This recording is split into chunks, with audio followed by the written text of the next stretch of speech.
মুসলমান ভাইরা আমার কথাগুলি ঠান্ডা মাথায় বুঝবেন।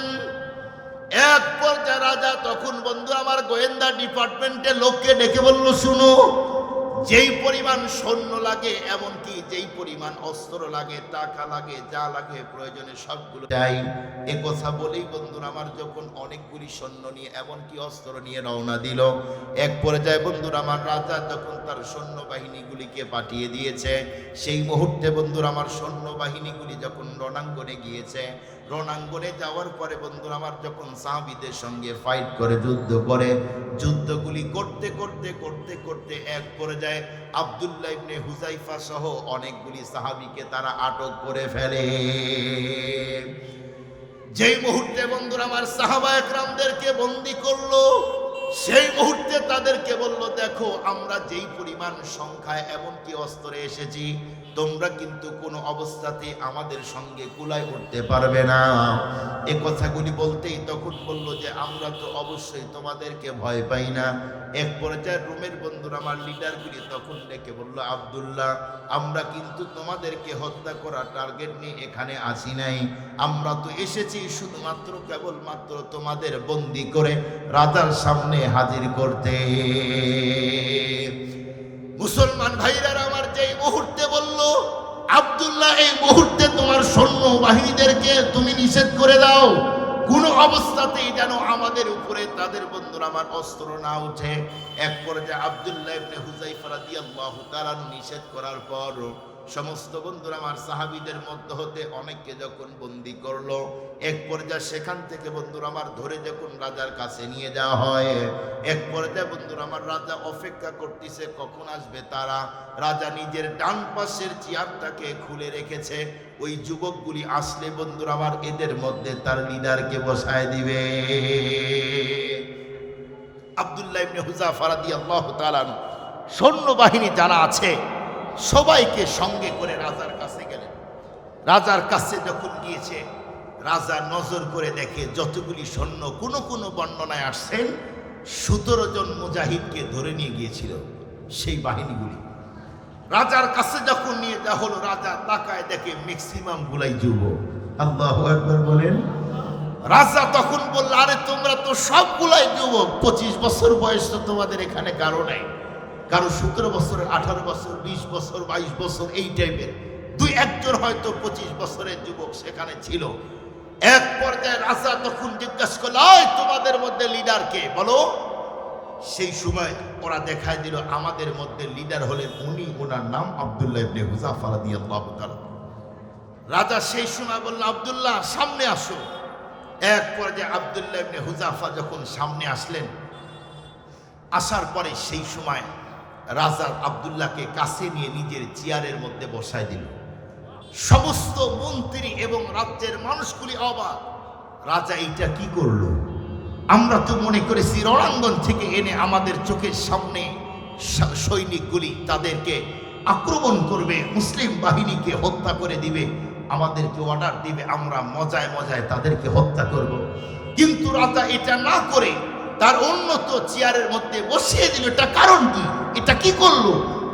রাজা তখন আব্দুল্লাহ ইবনে হুযাইফাকে ডেকে বলল, আব্দুল্লাহ, তোমাকে আমার ভালো লেগেছে, তোমার তো চেহারা মাশাআল্লাহ অনেক সুন্দর, তোমার সুঠাম দেহ, সুবিন্যস্ত বডি, তোমার বডি ফিটনেস আমাকে আকৃষ্ট করেছে, আমি তোমার প্রতি দুর্বল হয়েছি।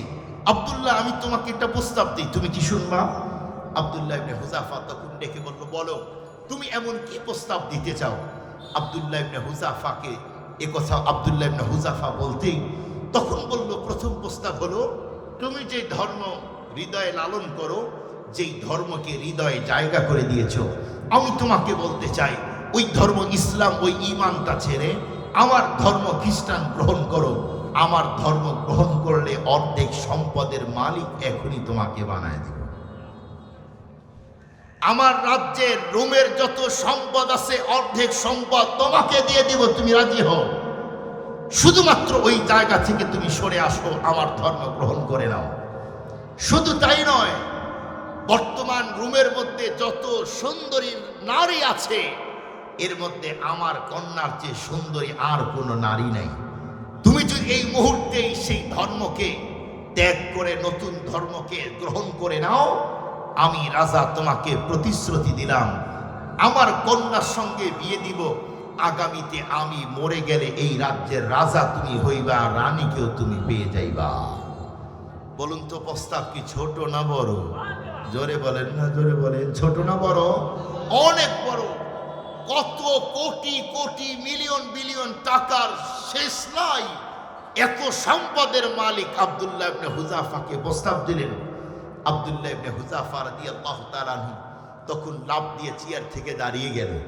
খুতুবাতে জুলফিকার, মাওলানা জুলফিকার আহমদ নকশবন্দি উনি বলেন, আব্দুল্লাহ ইবনে হুযাফা লাফ দিয়ে দাঁড়িয়ে রাজার সামনে গিয়ে তার অষ্টধর যেন কাঁপতেছিল, চোখগুলি লাল করে বড় করে ডেকে বলল, এই রাজা, ভালো করে শুনে রাখ, কোন সম্পদ দিয়ে আমার ঈমান কিনতে চাস? এই দুনিয়া আমি আব্দুল্লাহ ইবনে হুযাফার কাছে 4 পয়সার মূল্য নাই। এই দুনিয়ার চেয়ে আমার কাছে ঈমানের পাওয়ার অনেক বেশি। শুধু তাই নয়, ভালো করে কান খুলে রাখ, আমাকে রব্বুল আলামিন যে ঈমান দান করেছে, ঈমানটা নিয়ে যদি বড় পরে যায়, আল্লাহ পাক জান্নাতে এত সুন্দরী হুর পরিধান করবে। একটা হুর পরি যদি দুনিয়াতে তার আঙ্গুলটা বের করে দেয়, পুরা দুনিয়া আলো দিয়ে ভরে যাবে। এত সুন্দরটা রেখে তোর কন্যা নরমালটা নিব। আল্লাহু আকবার বলেন। কি ঈমান! আর আমরা যদি হইতাম আমাদের মতো মোল্লা হইলে জীবনে একবারই তো দেও, এখন নেই, পরে আবার তওবা করে, কথা বলেন না কেন, পরে আবার তওবা করে মুসলমান হয়ে যাব, টাকা তো পাইলাম। কিন্তু তাদের মধ্যে কেমন ঈমানের পাওয়ার ছিল! ওরা কখনো বিধর্মীর কাছে, দুনিয়ার কাছে ঈমান বিক্রয় করে নাই। শুধুমাত্র এখানেই নয়, পৃথিবীর অনেক সাহাবী চলে গিয়েছেন। হযরতে বেলালের ঈমান চুরি করতে চেয়েছে, হযরত বেলাল রাদিয়াল্লাহু তাআলা ঈমান চুরি করতে পারে নাই। হযরতে খাব্বাবের উপরে আক্রমণ করেছে, হযরতে সুমাইয়া রাদিয়াল্লাহু তাআলা আনহা তার উপরে আক্রমণ করেছে। লজ্জাস্থানে একেবারে তীরের আঘাত করে তাকে শহীদ করে দেওয়া হয়েছে। ঈমান বিক্রয় করে নাই। শুধুমাত্র এগুলি নয়, ইমামে আজম আবু হানিফা রাহমাতুল্লাহি আলাইহি তার উপরে আক্রমণ করা হয়েছে। জেলখানায় তাকে বন্দী করে ঈমান চুরি করতে চেয়েছে। সেই সময় স্বৈরা শাসক পারে নাই। আহমদ ইবনে হাম্বলের উপরে 10 জন করে একের পর এক আক্রমণ করেছে, ঈমান চুরি করতে চেয়েছে, কিন্তু পারে নাই। সাবেক সরকারের আমলেও এদেশের হক্কানি রব্বানি আলেমদেরকে জেলখানায় ভরা হয়েছিল, বন্দী করা হয়েছিল, কাউকে হত্যা করে দেওয়া হয়েছে। তাদেরকে বলা হয়েছে হকের উপর থেকে সরে আসো, আমরা যা বলি তা মানো, ইসলাম যা বলে তা ছেড়ে আসো। হক্কানি রব্বানি ওলামায়ে কেরাম তাদের থিওরি, তাদের কথা মানে নাই। তাদেরকে লোভ দেখানো হয়েছে, গাড়ি দিব, বাড়ি দিব, সম্পদ দিব, তবুও বক্তব্য থেকে চলে আসো। বাংলাদেশের হক্কানি রব্বানি ওলামায়ে কেরাম জীবন চলে যাবে, তবুও তারা ঈমান তাদের কাছে বিক্রয় করে না। সম্পদের কাছে মাথা নত করে নাই। এজন্যই তো নবীজি বলেন, কিয়ামত পর্যন্ত একটা জামাত থাকবে, একটা গ্রুপ থাকবে, তারা কখনো পৃথিবীর কাউকে, কোনো রাজার বাদশাকে দেখে ভয় পাবে না, এমনকি তাদের কাছে নিজের ঈমানটাও বিক্রয় করবে না। একজন আলেম, একজন মুসলিম জানে ঈমানের দাম কত। এদেশের অনেক নাস্তিক আর মুরতাদ আছে, মুসলমানদের ঈমান চুরি করতে চায়। এদেশের নামধারী অনেক মুনাফিক আছে, টাকার লোভে ঈমান বিক্রয় করে, আছে না নাই? একটু জোরে বলেন, আছে না নাই? সম্মানিত সুধী, নামাজ, রোজা, হজ, যাকাত, ইবাদত যদি নাও করেন, জান্নাত একদিন না একদিন পাবেন। কিন্তু ঈমান যদি না থাকে তাহলে কি পাবেন? কথা বলেন না কেন? আমাদের দেশের বাঙালি জানেই না কোন কথায় ঈমান যায় আর কোন কথায় ঈমান আসে। কথা বলেন না কেন ভাই? যেমন পঞ্চগড়ে যান কাদিয়ানীরা, আমার রসুলকে শ্রেষ্ঠ রসুল মানে, আমার রসুলকে সমস্ত নবীদের নবী মানে, কিন্তু গোলাম আহমদ কাদিয়ানী আমার রসুলকে শেষ নবী না মানার কারণে কাফের। অনেক বিতর মুসলিম আছে এমন, তাদের টাকা সম্পদের লোভে পড়ে কাদিয়ানীদের পক্ষে গিয়ে গোলাম আহমদ কাদিয়ানীকে এখন নবী হিসাবে গ্রহণ করে। আছে না নাই? কথা বলেন না কেন? সম্মানিত সুধী, ঈমানের দাম অনেক বেশি। আমাদের দেশের মানুষ, বিশেষ করে অনেক নেতা আছে, নেতা, এদেশের শিক্ষিত অনেক বন্ধুরা আছে, ওরা বলে যে আমাদেরকে মোল্লারা কাফের ফতুয়া দেয়। আমাদেরকে মুনাফিক বানায়। আমরা তো বানাই না, তোমরা তো হয়ে যাও। কথা বলেন, ঠিক বললাম না ভুল বললাম? আমরা কি বানাই নাকি তোমরা হয়ে যাও? তোমরাই হয়ে যাও, আমরা তো বানাই না। খুব ভালো করে বোঝার চেষ্টা করবেন কেমনে তোমরা কাফের হয়ে যাইতেছ। ওই যে আগেই বলছি, কোন কথা ঈমান যায় আর কোন কথা ঈমান আসে ওরা জানে না। বলেন হুজুর, হুজুর এখানে আসছে ঈমান এক কথায় যায় আবার এক কথায় আসে। ঠিক বললাম না ভুল বললাম? স্পষ্ট ভাষায় বলতে চাই, 30 পারা কোরআনকে অস্বীকার করার দরকার নাই। কাদিয়ানি যদি খাতামুন নবীন এই এতটুকুন শব্দ না মানার কারণে কাফের হয়, এদেশের কতজন আছে আমাদেরকে বলে মোল্লারা নারীদেরকে পর্দার মধ্যে ঢুকাইতে চায়, অথচ কোরআনে পর্দার কথা নাই। অনেকে আবার বলে মোল্লারা যুদ্ধের কথা বলে, যুদ্ধের কথা কোরআনে নাই। বলুন তো কোরআনের মধ্যে যুদ্ধের কথা পর্দার কথা আছে না নাই? আবার বলেন আছে না নাই? তাহলে বিধান দিলেন আল্লাহ, বললেন মোল্লারা। কোন মানুষ যদি বলে কোরআনে পর্দার কথা নাই, জিহাদের কথা নাই, তার মানেই হলো কোরআনের এই 2টা আয়াতকে শুধু নয়, আরো অনেক আয়াত আছে, ওয়াকারনা ফি বুয়ুতিকুন্না ওয়ালা তাবাররাজনা তাবাররুজাল জাহিলিয়াতিল উলা। এই আয়াতকে অস্বীকার করার কারণে সে কাফের আর বেঈমান হয়ে যায়। যুদ্ধের কোন আয়াতকে অস্বীকার করলেও সে কাফের আর বেঈমান হয়ে যায়। খুব ভালো করে বোঝার চেষ্টা করবেন, ঈমান নরমাল কোন জিনিসের নাম না। কি বুঝলেন আপনারা? ঈমান নরমাল কোন জিনিসের নাম না। সম্মানিত উপস্থিতি, ওরা বলে আমরা নামাজ পড়ি, রোজা করি, হজ করি, যাকাত দিই, এরপরেও কাফের বলে আমাদের। বলুন তো দেখি, ঈমান না থাকলে এই নামাজ, রোজা, হজ, যাকাতের কোনো দাম আছে? একটু জোরে বলেন, আছে কি? না। আপনাদেরকে একটা মেসাল দিয়ে বুঝবেন, দুইটা মেসাল দিব বোঝানোর জন্য, দুইটা দিব। নাম্বার 1, আলহামদুলিল্লাহ আমার সন্দীপে এবছরে 4 বছর আসা। ধরেন আমি আজকে দুপুরে আসছি, কালকে আবার ওই রকম টাইমেই যাব। ওলামা ইকরামের এই মাদ্রাসার হুজুরদের ভালোবাসা, আমি অনেক দূর থেকে, সেই নাটোর থেকে এক প্রোগ্রামে আসি, শুধু ভালোবাসা। তো ধরেন আগামীকালকে আমাকে একজন হুজুর বললেন যে, ধরেন কথার কথা মাদ্রাসার বড় হুজুর এবং আরিফুল ভাই যে আছেন, স্যার বললেন চলেন আমরা মাছ মারতে যাই। ওই পারে গেলাম মাছ মারতে গিয়ে আমাদের ওইদিকে মাছ মারার অনেক জাল আছে। এর মধ্যে একটা হলো হাত দিয়ে একটা ধরে, এখানে একটা ধরে, এইভাবে মারে। চিনেন কি আপনারা? কি জাল? ঝাঁকি জাল। আমাদের ওইদিকে তৈরা জাল বলে, আবার কেউ কেউ ঝাঁকি জালও বলে। তো হুজুর এভাবে মারতিছে, আর আমারে বললেন যে আপনি খলই ধরেন। আমাদের ওইদিকে খলই বলে, যেটার মধ্যে মাছ রাখে, খলই। হ্যাঁ, মিল আছে তো। তো আমাকে বললেন যে হুজুর এই যে নেন, এটা আপনি ধরেন। তো আমি ধরে আসি, মাদ্রাসার বড় হুজুর এবং আরো যারা আছে, আমরাই হুজুরাই গিয়েছি মাছ মারতে। তো মাছ মারে, আমারে দেয়, আমি খলয়ের মধ্যে রাখি, আবার মারে, আবার দেয়, আমি রাখি, আবার মারে, আবার দেয়, আমি রাখি। 1 ঘন্টা পর আমাকে বললো, হুজুর মাছ কতগুলি হয়েছে? আমি বললাম দেখেন হুজুর কতগুলি হয়েছে। উনি খলয়ের মধ্যে উকি দিয়ে দেখে, ইন্নালিল্লাহ, ভিতরে একটা মাছও নাই, একটা মাছও নাই। আমার দিক মুসকি হাসিতে বললো, হুজুর মাছ কই গেল? আমি বললাম মাছ তো ভিতরেই রেখেছি। উনি আবার উকি দিয়ে দেখে, ইন্নালিল্লাহ, খলয়ের নিচে এত বড় কানা। তার মানে মাছ রেখেছে, বের হয়েছে। 1 ঘন্টা মাছ মেরেছে, সমস্ত মাছ দিয়েছে, আমি রেখেছি। মাছ শুধুমাত্র এত বড় ফুটা থাকার কারণে, কানা থাকার কারণে সবগুলো যেমন বের হয়ে যায়, আপনার যদি ঈমানের মধ্যে ফুটা আর কানা হয়ে যায়, রোজা রাখবেন বের হয়ে যাবে, হজ রাখবেন বের হয়ে যাবে, রিক্ত হস্ত মানুষকে দান করবেন বের হয়ে যাবে, যতই ইবাদত করেন সবগুলা ওই দিক দিয়ে বের হবে, ঈমান যদি ফুটা হয়। আপনার কিসের মসজিদ বানানি, আপনার কিসের হজ করা, কিসের দান করা, কিসের মাদ্রাসা, যদি ঈমান না থাকে?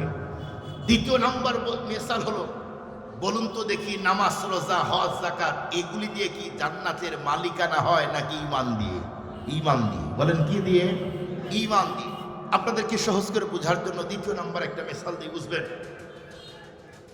ধরেন এই অঞ্চলে, এই রাস্তা দিয়ে একটা বাবা আর মা তার ছোট্ট একটা ছেলেকে সঙ্গে করে নিয়ে যাইতেছে।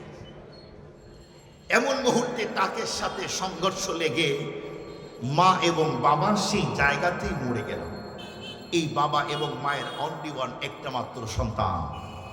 এই এলাকার সবচেয়ে হৃদয়বান, বিত্তবান একজন মানুষ উনি ওই বাচ্চার পাশে গেলেন, বাচ্চা কান্না করে আর বলতিছে যে দুনিয়াতে আমার আব্বা আম্মা ছাড়া কেউ নেই, আমি চলবো কেমনি, কে আমাকে দেখবে, আমাকে এখন এতিমখানায় বড় হতে হবে। শুধুমাত্র কেবলমাত্র এভাবেই কান্না করতেছে। তো এক পর্যায়ে হৃদয়বান বিত্তবান মানুষটা তখন বলল, বাবা তুমি এভাবে কান্না করো না, আমি তোমাকে দেখবো, আজ থেকে তুমি আমার দ্বিতীয় সন্তান। লোকটা এই এতিম ছেলেকে বাসায় নিলেন। এতিমকে নেওয়ার পরে লম্বা টাইম ওকে অনেক বড় শিক্ষিত করলেন। পৃথিবীর সবচেয়ে উন্নত ডিগ্রিটাও FRCS, এই ডিগ্রিটাও তাকে অর্জন করালেন। ছেলে এখন অনেক বড় শিক্ষিত, পৃথিবীর এমন কোনো ডিগ্রি নাই এই ছেলের নাই। কিন্তু ছেলে একদিন দেখে এক পত্রিকায়, যেমন ধরে নেন আমার দেশ, এই পত্রিকায় আসছে জাপানে যদি কারো কাছে 5টা এই ডিগ্রি থাকে তাহলে তাকে চাকরি দেওয়া হবে, বাংলাদেশ থেকে অফার, 50 লক্ষ টাকা মাসে বেতন। ছেলেটা পাওয়ার পরে দৌড়িয়ে যাবে ওই আঙ্কেলের কাছে যে কাকু কাকু আমি আপনার কাছে এসেছি। কি বলো? বলে আপনি তো আমাকে সেই ছোট কাল থেকে অনেক বড় করেছেন, এখন আপনার কাছে আমি এসেছি শুধুমাত্র একটা আবদার করতে। বলো বাবা, তোমার তো কোনো আবদার আমি ফেলে দেইনি। বলে কাকু জাপানে আমি যাব, এই ডিগ্রি থাকলেই 50 লক্ষ টাকা মাসে বেতন, এই ডিগ্রি আমার আছে, আপনি একটু টাকার ব্যবস্থা করে আমাকে পাঠিয়ে দেওয়ার ব্যবস্থা করেন। ঠিক আছে যাও, আমি পাঠিয়ে দেওয়ার ব্যবস্থা করলাম। এক পর্যায়ে ব্যবস্থা করে দেওয়া হলো। ছেলেটা গিয়েছে জাপানে। এই ছেলেটা যেই অফিসে তার চাকরি হয়েছে সেই অফিসে নজর করে দেখলেন যে অনেক উন্নত সুন্দর ডেকোরেশন করা, পুরা অফিসটা এত সুন্দর করে সাজানো। এই ডেকোরেশন দেখে বাংলাদেশি ছেলেটার হৃদয়কে কেড়ে নিয়েছে। উনি ভাবলেন যে আমি আমার দেশে যাওয়ার পরে এত সুন্দর করে ঘর সাজাবো, অফিসটা সাজাবো। উনি লম্বা টাইম জাপানে থাকার পরে আসার সময় সমস্ত ডেকোরেশনের জিনিস নিয়ে আসছে। বলুন তো দেখি, এইগুলি সেটিং করার জন্য ঘর আর অফিসের দরকার আছে না নাই? জোরে বলেন আছে না নাই? কিন্তু এত বড় শিক্ষিত ছেলে, ও ডেকোরেশনের জিনিস নিয়ে আসছে, টাকাও আর অনেক আছে, মিল কারখানাও তার আছে, ব্যাংক ব্যালেন্স অনেক আছে। কিন্তু এই আল্লাহর বান্দার বাংলাদেশে একটা নিজের জায়গাও নাই, ঘরও নাই। বলুন তো লাগাবে কোথায়? লাগানোর জায়গা আছে কি না? এ যেমন ডেকোরেশনের অনেক জিনিস নিয়ে আসছে, লাগানোর যেমন তার অফিস আর ঘর নাই। মনে রাখবেন, নামাজ রোজা হজ যাকাত এগুলি দিয়ে জান্নাতের ডেকোরেশন হয়, আর ঈমান দিয়ে জান্নাতের মালিকানা হয়। মালিকানা হয়, ঈমান দিয়ে জান্নাতের মালিকানা হয়, জায়গা পাওয়া যায়। ঈমান যদি না থাকে কোনো অবস্থাতেই নামাজ রোজা এগুলি লাগাবেন কই? ঘরই তো নাই, জায়গাই তো নাই, বাড়ি উঠাবেন কোথায়? এই জন্য ঈমানের দাম অনেক বেশি। আমাদের দেশের মানুষ এখন অ্যাভেলেবেল শিরিক করে, আছে না নেই? বলুন তো, শিরিক করলে ঈমান থাকে না যায়? আবার বলেন থাকে না যায়? একটু জোরে আওয়াজ দিয়ে বলেন, থাকে না যায়? শিরিক কিন্তু নরমাল কোনো গুনাহ না। শিরিক সিরিয়াস অপরাধ, ভয়াবহ সিরিয়াস একটা ভাইরাসের নাম হলো শিরিক। মানুষের যদি ক্যান্সার হয় তাকে যেমন বাঁচানো যায় না, কোনো মানুষ যদি শিরিক করে তাকেও জান্নাতে ঢোকানোর কোনো সিস্টেম থাকবে না। শিরিক ভয়াবহ অপরাধ, কত বড় সিরিয়াস। ছোট্ট একটা মেসাল দিয়ে বুঝবেন, ছোট্ট একটা মেসাল দিলে ধরেন, আমি আমারটা উদাহরণ দিই, আপনাদেরটা বলবো না। ধরেন আমার অনেক আল্লাহ তাআলা সম্পদ দিয়েছে, আমার স্ত্রী প্রতি মাসে মাসে 20 লক্ষ টাকা তার বাবার বাড়িতে দেয়, আমি কিছুই বলি না। আমার অনেক উন্নত জুব্বা লন্ডি করতে গিয়ে 5টায় পুরায় ফেলেছে, আমি কিছুই বলি না। আমি খুব মজা করে ইলিশ মাছ পছন্দ করি, আমার মজা লাগে। আমি সেই সন্দ্বীপ থেকে ইলিশ মাছ নিয়ে গেলাম অনেক কষ্ট করে বগুড়ায়, নাটোরে নিয়ে গেলাম। যাওয়ার পরে আমার ওয়াইফকে বললাম যে ইলিশ মাছ রান্না করো। ও এত ঝাল আর লবণ দিয়েছে, মাছ মুখেই দেওয়া যায় নাই। আমি তাও ক্ষমা করে দিলাম, কিছুই বলি নাই। আমার স্ত্রী আমার অনেক সম্পদ নষ্ট করলো, লক্ষ লক্ষ টাকা ব্যাগ নষ্ট করে দিয়েছে, আমি কিছুই বলি নাই। শুধুমাত্র মহব্বত আর ভালোবাসার কারণে সব ক্ষমা করে দিলাম। কিন্তু একদিন মাহফিল থেকে প্রোগ্রাম শেষ করে যদি বাসায় ঢোকার পরে দেখি আমার বেগম অন্য কোনো ছেলেকে সাথে ঘরের মধ্যে নিয়ে উলঙ্গ অবস্থায় একজন আর একজনের উপরে আছে, দুইজন উলঙ্গ অবস্থায় দুইজন একজন আরেকজনের সাথে শরীর ঠিকই আছে। বলুন তো, সম্পদ নষ্ট করেছে কিছুই বলি নাই, ইলিশ মাছ নষ্ট করেছে কিছুই বলি নাই, জুব্বা পুড়িয়ে দিয়েছে কিছুই বলি নাই, এরপরে খাবার নষ্ট করে দিয়েছে কিছুই বলি নাই, টাকা বাবার বাড়িতে মাসে 20 লক্ষ টাকা পাঠায় আমি কিছুই বলি নাই। কিন্তু এখনো কি ক্ষমা? আবার বলেন, এখনো কি ক্ষমা? না। এখন কি হবে? বাড়ি হবে, এখন বাড়ি হবে, মার হবে। কেন? ওই আমার স্ত্রী 3.5 হাত বডির মধ্যে হক তার 1v1 আমি একা। পৃথিবীর সেকেন্ড কোন পুরুষ তার বডিতে হকদার নাই, শুধু আমি একা। তার বডিতে আরেকজন হক বসাইলে আমি যেমন মানুষ হয়ে মানতে পারি না, আল্লাহ কুল কায়নাতের স্রষ্টা তার সৃষ্টির মধ্যে কাউকে শরীক করলে আল্লাহ পছন্দ করে না, আল্লাহ পছন্দ করে না। আমাদের দেশে মাজারে গিয়ে বাবারে সেজদা দিয়ে ঈমান হারাইতেছে, আছে না নাই? এজন্য আমাদের মতো হল্লারা 5 কলি টুপি পরে মাজারে গেলে তাড়াতাড়ি তারাই দেয়, কারণ হুজুর থাকলে ওর ব্যবসায় লস। কথা বলেন না কেন ভাই? হুজুর থাকলে ওর ব্যবসায় লস। এই জন্য হুজুরদেরকে খুব দ্রুত সরায় দেয় ওখান থেকে। মনে রাখবেন, এদেশের হক্কানি রব্বানি ওলামা ইকরাম শুধু আজ থেকে নয়, নবীর যুগ থেকে নিয়ে নবীর নায়েব যারা সারাক্ষণ জীবন থাকার যা প্রতিটা মুসলিম জাতিকে ঈমানের ব্যাপারে সজাগ করেছে। কখনো ওলামা ইকরামের উপরে নির্যাতন এসেছে, এরপরে ওলামা ইকরাম কখনো পিছপা হয় না। সম্মানিত উপস্থিতি, ঈমানের অনেক দাম, অনেক মর্যাদা। এই জন্য ঈমানের দিকে আমাদের লক্ষ্য রাখার দরকার আছে না নাই? একটু বলেন, বলেন আছে না নাই? আছে। ঈমানের দাম কোন রকম করে যদি শুধুমাত্র ঈমানটা নিয়ে পরপারে যাইতে পারি, আল্লাহ পাক 10 দুনিয়ার সমান জান্নাত দান করবে। মুসলমান ভাইরা আমার কথাগুলি দিল না বুঝার জন্য চেষ্টা করবেন। এক পর্যায়ে আব্দুল্লাহ ইবনে হুযায়ফা রাদিয়াল্লাহু তাআলা আনহু সেই মুহূর্তে তখন রাজাকে ডেকে বলল, রাজা, কোনো অবস্থাতেই আমার ঈমান বিক্রয় করতে চাই না। তুমি যতই টাকার লোভ দেখাও, এমনকি তোমার কন্যার লোভটা আমারে দেখাও, আমার জীবন চলে যাবে, আমার সন্তান সম্পদ যা আছে বন্ধুরা আমার আরো যদি কিছু চলে যায়, আমি কোনো অবস্থাতেই বন্ধুরা আমার ঈমান থেকে 1 ইঞ্চি দূরে হটব না। যেই মুহূর্তে রেগে আব্দুল্লাহ ইবনে হুযায়ফা তাকে এমন কথাগুলি বলল, সেই মুহূর্তে আব্দুল্লাহ ইবনে হুযায়ফার উপরে রেগে রাজা বন্ধুরা আমার তার সৈন্যদেরকে ডেকে বলল, শোনো, এত বড় স্পর্ধা বন্ধুরা আমার দুঃসাহস কেমন করে আব্দুল্লাহ ইবনে হুযায়ফার হয়?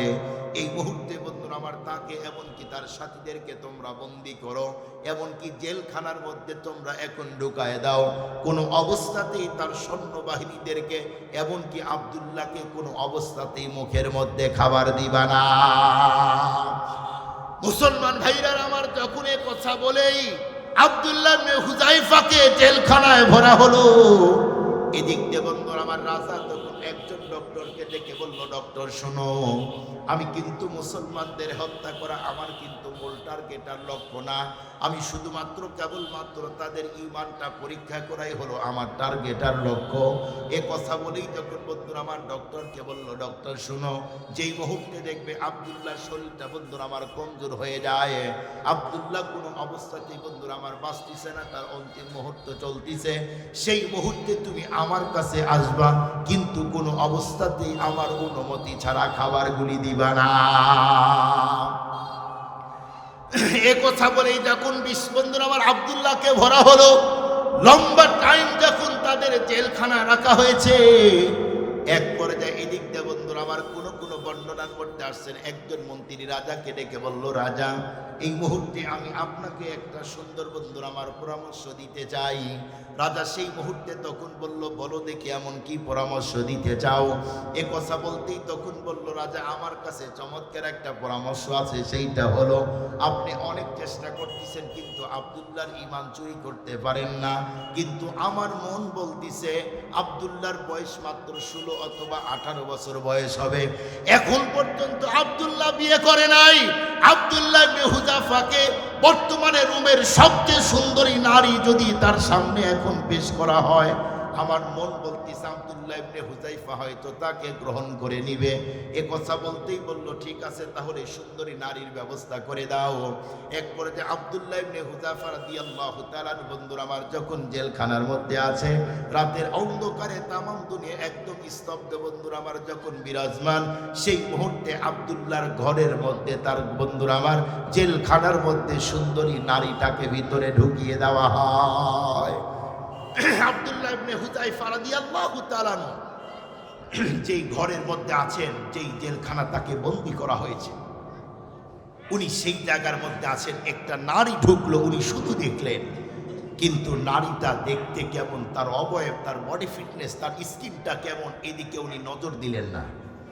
উনি শুধুমাত্র কেবলমাত্র ভাবতেছে, আল্লাহ ইউসুফ নবীকে যেমন তুমি হেফাজত করেছো, জুলেখা তার চরিত্র নষ্ট করতে চেয়েছে, তুমি আমাকে হেফাজত করো।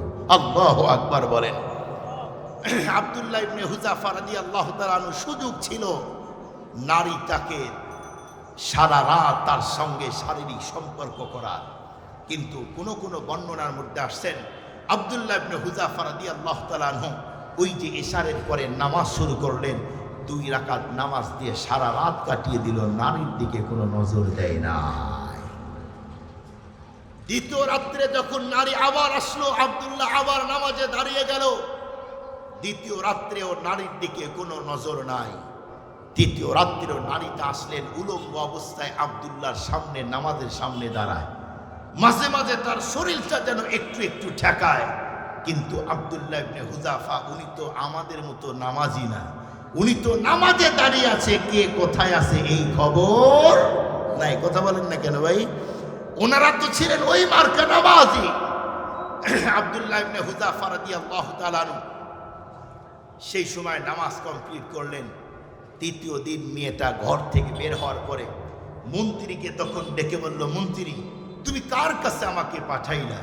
পুরা রুমের মানুষ, টাকাওয়ালারা আমাকে একটু কাছে পাওয়ার জন্য পাগল, লক্ষ লক্ষ টাকা নিয়ে ঘুরে আমাকে একটু এক রাত কাছে পাওয়ার জন্যে, কিন্তু আমাকে তুমি আব্দুল্লাহর কাছে পাঠাইলা।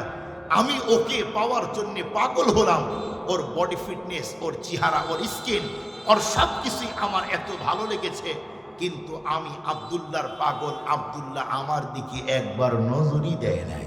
আল্লাহু আকবার বলেন। মেয়েটা তখন বলল, রাজা শোনো, আমার মন বলে এই যুবক সাধারণ কোনো যুবক নয়, এই যুবক সাধারণ কোনো যুবক নয়। যেই যুবক তার জৈবিক চাহিদা আছে, তার শরীরের মধ্যে শক্তি আছে, যৌবনের ক্ষুধাও আছে, এরপরেও আমার দিকে যেহেতু নজর দিল না, আমার মন বলতেছে এই যুবক সাধারণ কোনো যুবক হতেই পারে না। আপনারা বলুন, এই অঞ্চলের যুবকদেরকে বলতে চাই, যুবক এই রকম অফার যদি আমাদেরকে দেয় কি হবে? কথা বলেন না কেন ভাই? কথা বলেন, রাগ করছেন আপনারা? বলেন, রাগ করছেন আপনারা? এই তো অল্প টাইম, আমার ভিসা ম্যাচ শেষের দিকে আর কি। খুব ভালো করে বুঝবেন আমাদের দেশের যুবকদের কন্ডিশন কি। আমাদের দেশের যুবক এখন একজনই 10টা চালায়, আছে না নাই? জেনা আর ব্যভিচার আমাদের দেশে এই তো গত কয়েক বছর পূর্বে করোনা কি পরিমাণ ক্ষতি করেছে, তার চেয়ে বেশি ক্ষতি করতেছে বর্তমানে আমাদের দেশের পরকীয়ার জেনা। জেনা এতটাই ব্যাপক হারে এখন বেড়ে গেছে, যেই জেনা আর পরকীয়ার কারণে এখন সমাজ ভেঙে যাচ্ছে, সামাজিকতা এখন নষ্ট হওয়ার দিকে যাইতেছে। যুবকদেরকে বলতে চাই, যুবক আল্লাহ পাক বলেন, ওয়াইদা কিলা লাহুম আমিনু কামা আমানান নাস, ঈমান আনো তাদের মতো। তাদের মতো মানে আব্দুল্লাহ ইবনে হুযায়ফার ঈমান যেমন তেমন ঈমান আনতে বলেছে। অথচ তুমি আজকে যুবক, তুমি তোমার চরিত্রকে নষ্ট করলে, তুমি কি জানো চরিত্রের কত দাম? জেনাকারী শাস্তি কি তুমি কি জানো? কিতাব পড়ে দেখো, কিতাব খুলে দেখো। নবী আলাইহিস সালাতু ওয়াস সালাম বলেন, আমাকে একদিন স্বপ্নে 2 জন ফেরেশতা আমাকে নিয়ে গেলেন। বিশেষ এক সফরে আমি তাদের সঙ্গে গেলাম।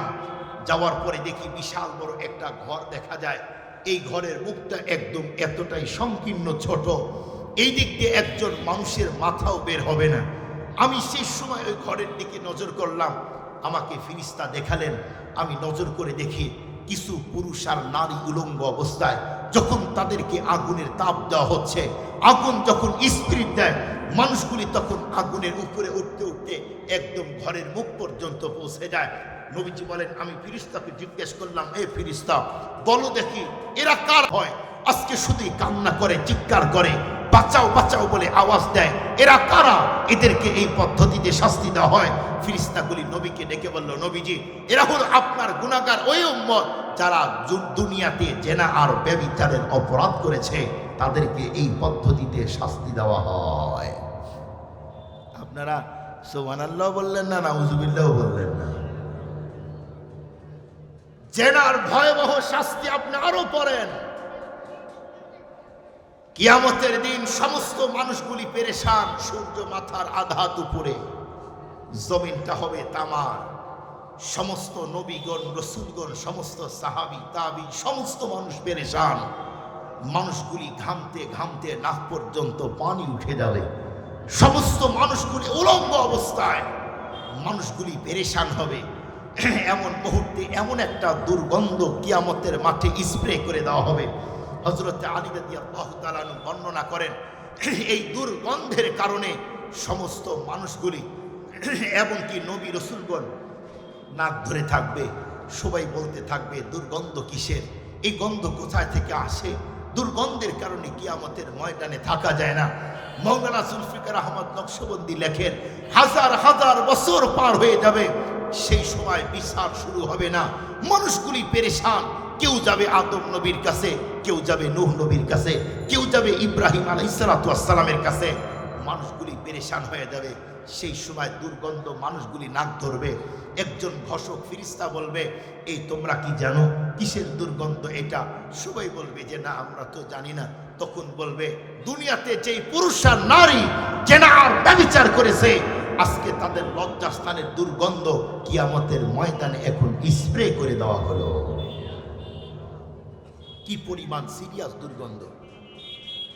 শুধু এখানেই নয়, এমন হাজারো কথা কিতাবের মধ্যে আসছেন জেনাকারীর শাস্তির ব্যাপারে। আজকে যুবককে বলতে চাই, যুবক তুমি আজকে জেনার কাজে অংশগ্রহণ করো।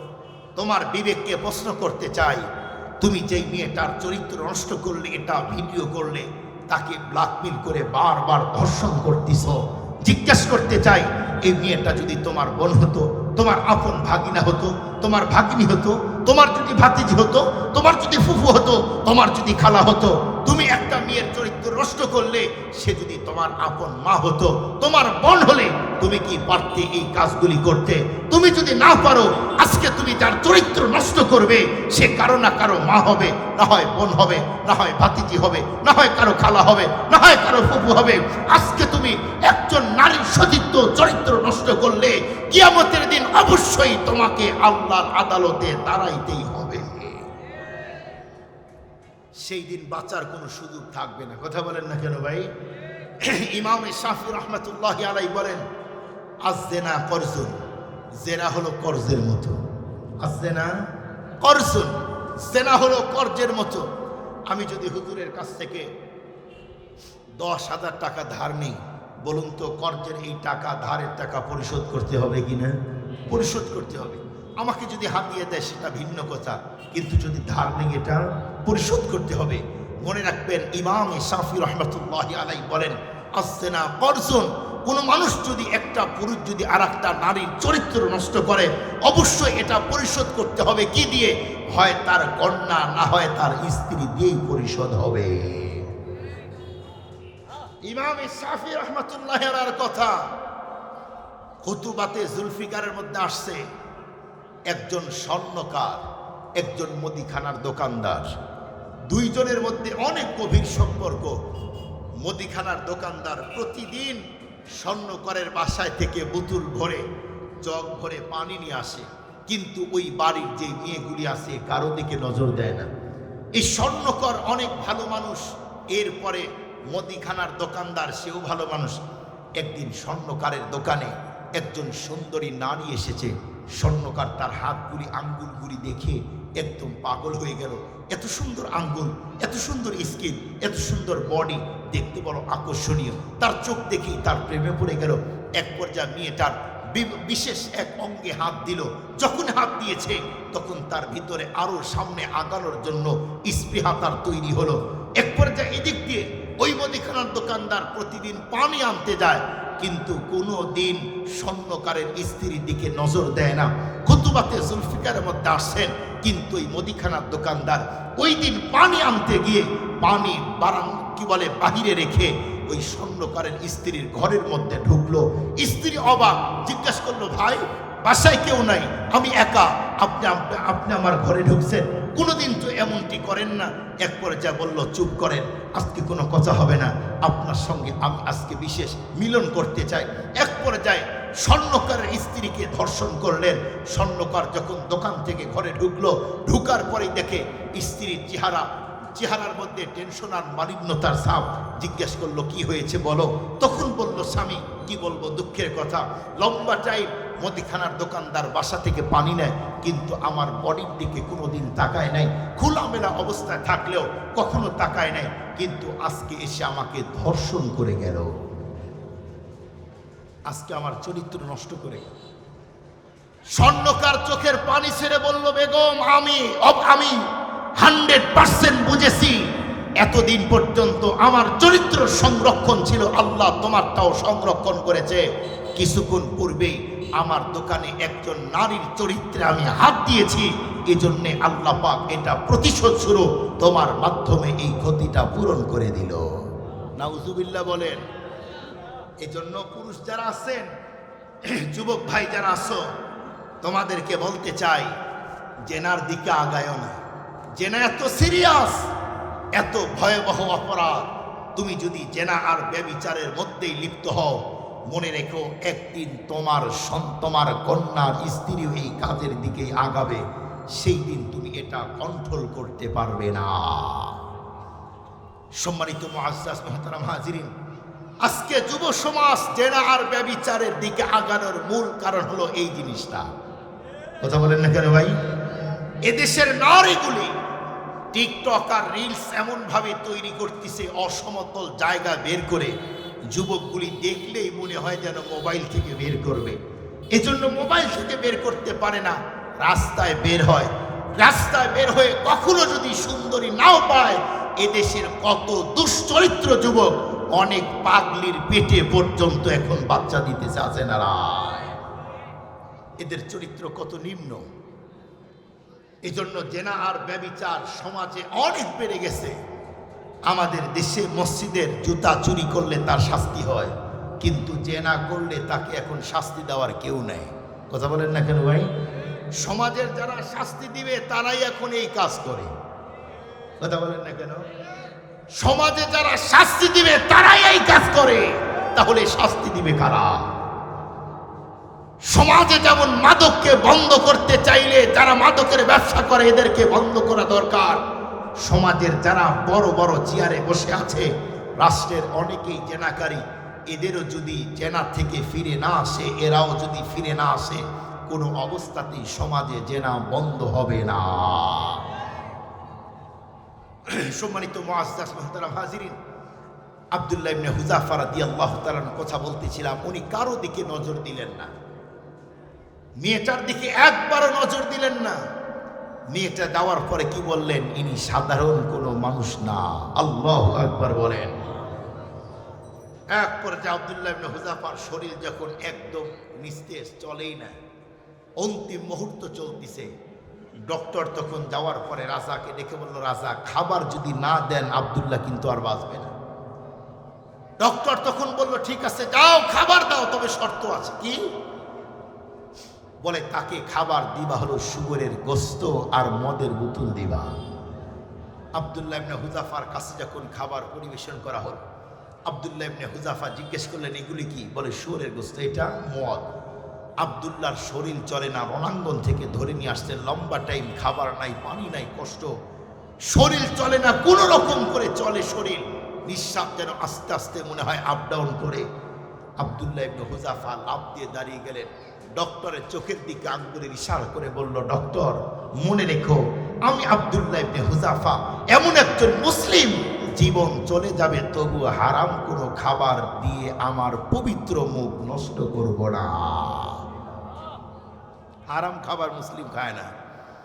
আল্লাহ পাক বলেন, ইয়া আইয়ুহার রাসূল কুলু মিনাত তাইয়্যিবাতি ওয়া'মালু সালিহা। ওগো রাসূল, হালাল খাবার খাবেন, আমলে সালেহ করবেন। তার মানে হালালের সাথে আমলে সালের সম্পর্ক আছে না নাই? আবার বলেন, আছে না নাই? আজকে আপনারা জানেন 200 বছর আগে পৃথিবীর বিধর্মীরা আমাদেরকে নিয়ে ষড়যন্ত্র করেছে। 200 বছর অথবা 150 বছর হবে। ওনারা 6টা ষড়যন্ত্র করেছে। এর মধ্যে দুইটা হলো নারীদেরকে ঘর থেকে বের করে দাও, মুসলমানের ঈমান আমল শেষ হয়ে যাবে। দ্বিতীয় নম্বর, মুসলমানের ঈমান যদি শেষ করতে চাও তাহলে মুসলমানদের ঘরে ঘরে হারাম খাবার ঢোকাও। বলুন তো দেখি, এখন মুসলমানের ঘরে হারাম খাবার আছে না নাই? এজন্যই তো হারাম খাইতে খাইতে খাইতে খাইতে আমাদের ঈমানের অবস্থা এখন ঘরের ছাদ পর্যন্ত যায়, আল্লাহ পর্যন্ত যায় না। আমাদের ডাক মসজিদের ছাদ পর্যন্ত যায়, 3 তলায় উঠে না, 1 তলাতেই থেকে যায়।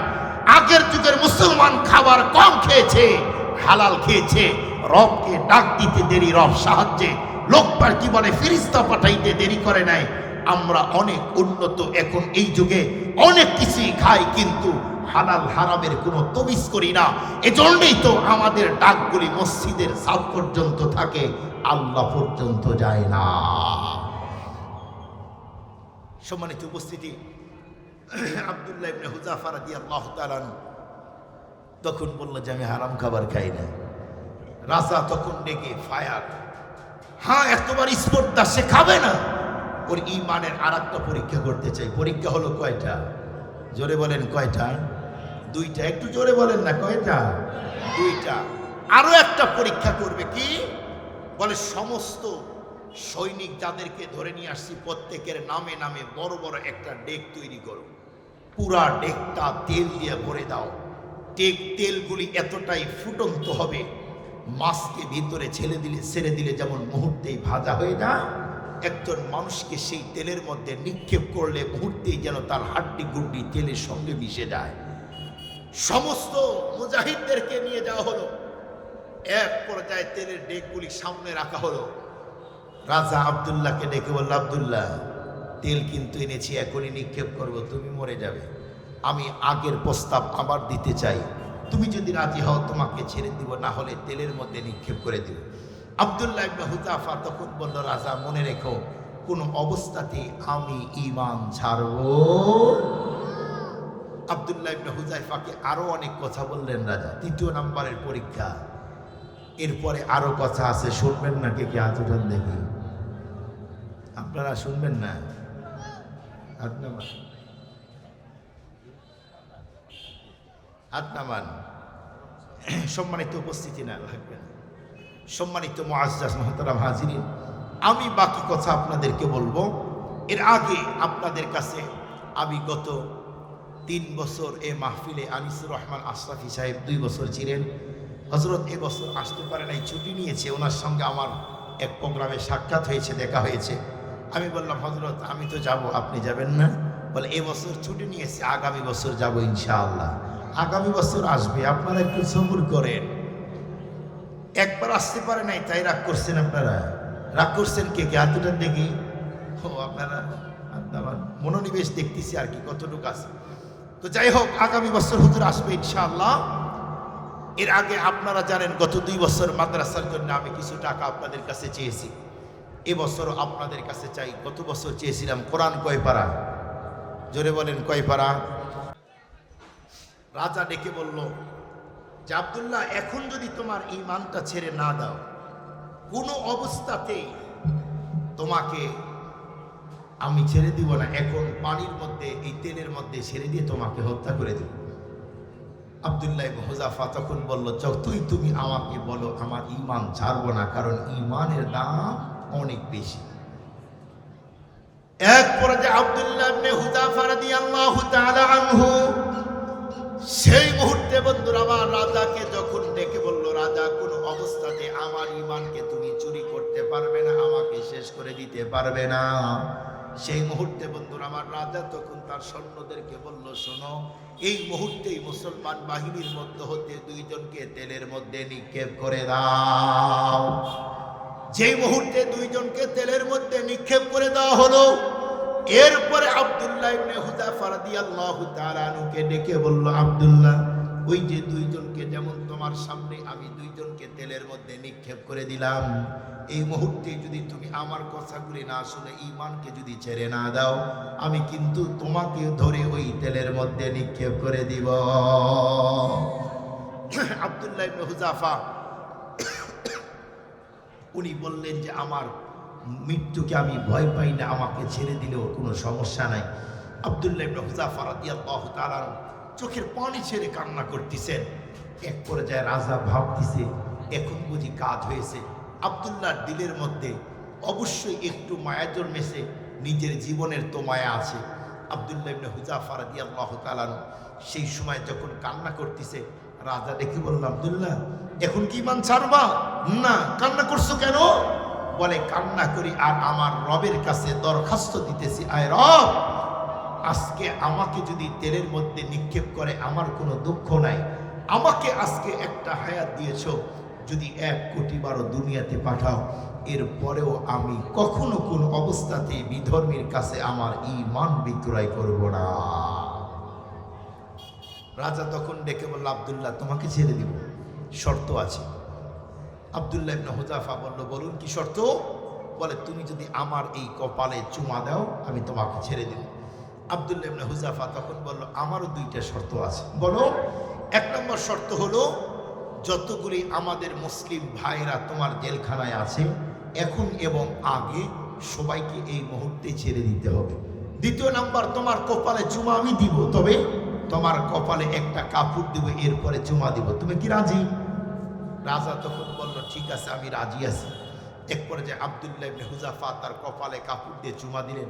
এই খবরটা ওমরে ফারুক রাদিয়াল্লাহু তাআলার কাছ পর্যন্ত যখন পৌঁছে গেল, এদিক দিয়ে আব্দুল্লাহ ইবনে হুযাফা যখন ফারুকে আজমের সামনে গেলেন, ফারুকে আজম আব্দুল্লাহ ইবনে হুযাফাকে বুকের সঙ্গে আলিঙ্গন করে তার কপালে চুমা দেয়। আল্লাহু আকবার বলেন।